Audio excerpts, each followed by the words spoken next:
Muito bem, vereador Edivan, passo a palavra para o colega Diego.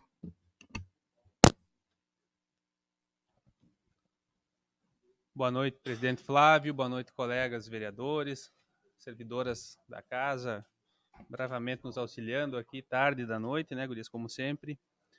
Calhone, presente aqui, comunidade Trespacense. Presidente, vou começar falando hoje sobre uma moção que encaminhei aqui nessa casa, que foi aprovada por todos os colegas aqui, a quem agradeço, que tem como objetivo provocar reflexão, tanto de nós vereadores aqui, quanto da sociedade, sobre estas tragédias aí que temos visto no Rio Grande do Sul, as tragédias climáticas, que estão aí batendo a nossa porta já faz algum tempo e cada vez de forma mais intensa, causando então esses mortes, causando prejuízos econômicos incalculáveis em todas as áreas. E nestes momentos nós todos cobramos com muita veemência, né, a participação, a ação do poder público na amenização dessas tragédias, e deve ser assim mesmo. Pagamos tantos impostos para quê? Se não é para cobrar do poder público atitudes quando acontecem esses momentos, né, de calamidade. Devemos sim cobrar. Mas a moção que eu encaminhei hoje foi no sentido de refletirmos sobre também o papel dos bancos privados nesta ajuda ao Rio Grande do Sul. Nós votamos semana passada uma moção lá para o governo federal perdoar a dívida do Rio Grande do Sul, do estado do Rio Grande do Sul, então, com a União. Ela foi prorrogada, não foi perdoada, né? E votei favorável. O Rio Grande do Sul já pagou essa dívida muitas vezes, então que seja de fato perdoado, se isso for possível, né?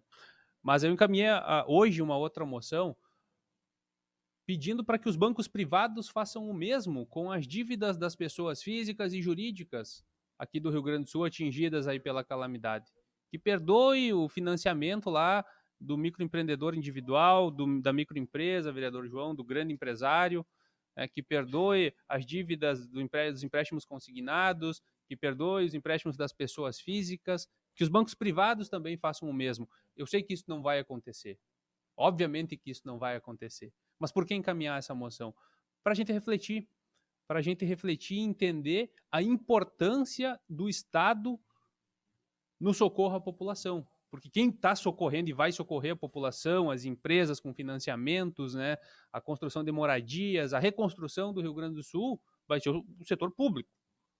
E deve ser assim, vai ser o setor público. O Estado, os municípios e a União, cada um na medida daquilo que pode, com os anúncios aí que já foram feitos e as ações que já estão acontecendo. Então, nestes momentos, nós todos nos socorremos do setor público, dos governos municipais, estaduais e federais, para as reconstruções, para o socorro à população. E deve ser assim. Mas em outros momentos, nós cobramos e criticamos o poder público, dizendo que ele tem que ser menor, que ele tem que ser o Estado mínimo. Tem muita gente que usa esse termo, hoje está muito na moda, né? Especialmente a extrema-direita. Tem que ser Estado mínimo. O Estado deve ser pequeno, deve interferir o mínimo possível. E eu defendo que o Estado deve ser o Estado necessário. Nem Estado mínimo, que não consiga atender minimamente as necessidades da população, nem aquele Estado inchado, aquele Estado gordo, vamos dizer assim, cheio de marajás, como acontece hoje, tem muito disso. E hoje nós temos possibilidade de comparar, temos vários locais com política de Estado mínimo, temos vários locais aí, mundo afora, com esse Estado inchado, que também não serve ao seu propósito. A nossa briga deve ser pelo Estado com o tamanho necessário para não atrapalhar o desenvolvimento e para ser promotor de desenvolvimento e atender as políticas sociais, atender os mais necessitados ao mesmo tempo. O Estado necessário, com o tamanho correto. Então essa deve ser a briga. Nem devemos fugir dos extremos. Hoje nós estamos com os extremos, vereador João.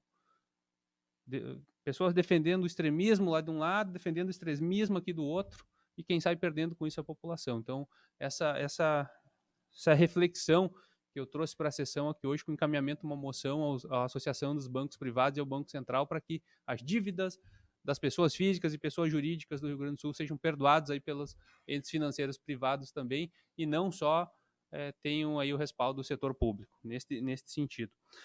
Gostaria também de comentar que nos últimos dias fiz o caminho a Palmeira das Missões e hoje à tardinha, antes da sessão, passei pela BR-468, nesse trecho que vai até Palmeira, vereador Gilmar. E tive que parar algumas vezes no caminho, né, porque estão ocorrendo reformas na pista da BR-468. E aí eu chamo a atenção, senhoras e senhores, para a diferença de ter um governo, como nós temos hoje lá no governo federal, e em relação à falta de um olhar, a falta de uma gestão de um governante atento que nós tínhamos 4 anos atrás. Então a nossa BR-468, tão importante aqui para nós, passou 4 anos esquecida, sem manutenção, sem corte de grama, sem pintura, sem troca de placa, sem recapeamento, sem nada. Tanto que os buracos hoje estão se acumulando por ela. Então, que bom hoje ter que fazer paradas pelo caminho em função de obras que estão acontecendo ali, de recapeamento asfáltico, de pintura, de sinalização, de reinstalação de placas nesse trecho ali, porque nós temos hoje um governo que está voltando a olhar para essas necessidades, que está reconstruindo o Brasil.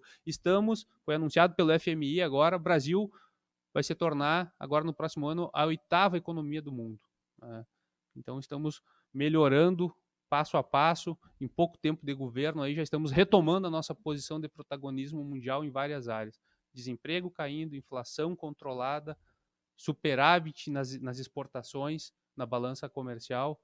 Então, déficit público das contas públicas herdadas do calote do governo anterior, que deu um calote nos precatórios, que teve que ser pago agora pelo governo Lula.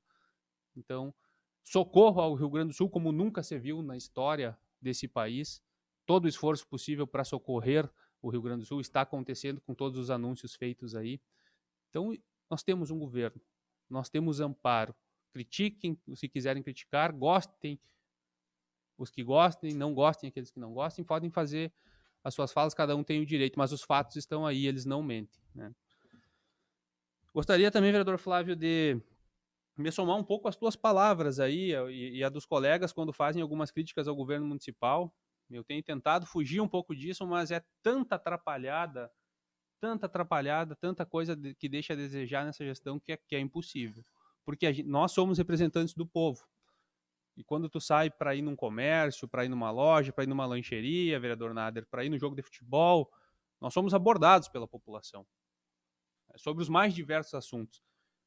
E ao longo desses anos, especialmente no último ano, as pessoas que me abordam, inclusive que foram apoiadoras do atual prefeito, elas só reclamam da gestão. Elas só vêm trazer os problemas que a população está enxergando, vereador Edivan. Problemas que a população está enxergando, que nós trazemos aqui para a tribuna. Então, quando nós falamos, quando os vereadores vêm aqui e falam, mas vocês fazem muitas críticas, mas nós estamos externando, usando nossa voz para dar voz à população transpaciente que nos procura. E olha, a gente não é procurado para receber elogio do governo municipal.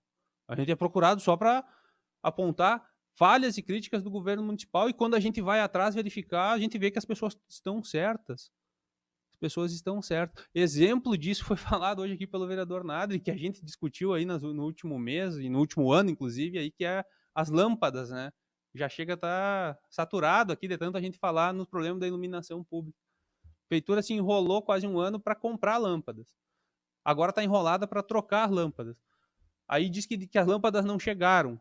Aí agora as lâmpadas chegaram, mas os relés que vieram não são os certos. Aí tem que comprar e trocar os relés. Chega a ser engraçado. Chega a ser cômico aqui a gente ficar falando disso. Que loucura o que a gente está vivenciando aqui em Três Passos. Que loucura o que a gente está vivenciando aqui.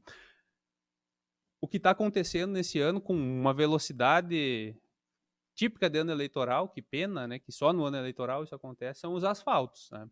Tem muita rua sendo asfaltada esse ano aqui no município. Com aquele asfalto, quem diria, né, colegas? Com aquela guarapa, com aquela casquinha de ovo, que o prefeito dizia que não ia fazer, vereador João, lembra? Eu não vou fazer essa casquinha de ovo, eu vou fazer só asfalto quente, essa casquinha de ovo aí não serve, é só para pôr dinheiro fora. Pois agora, quantas ruas sendo asfaltadas, presidente, com essa casquinha de ovo aí, né? E que diferença positiva na vida da população essa casquinha de ovo faz? Que diferença positiva, porque melhora o tráfego de veículos aí nos bairros. Melhora, isso é bom, isso é positivo para a população. Que pena que o prefeito foi tão cabeça dura e não fez isso desde o primeiro ano. Que pena, vereador Gilmar. Porque nós poderíamos ter grande parte da nossa cidade asfaltada aí com melhores condições de tráfego. Que pena que só em ano eleitoral é que as coisas acontecem, né? Mas a gente pode mudar isso, outubro está logo ali.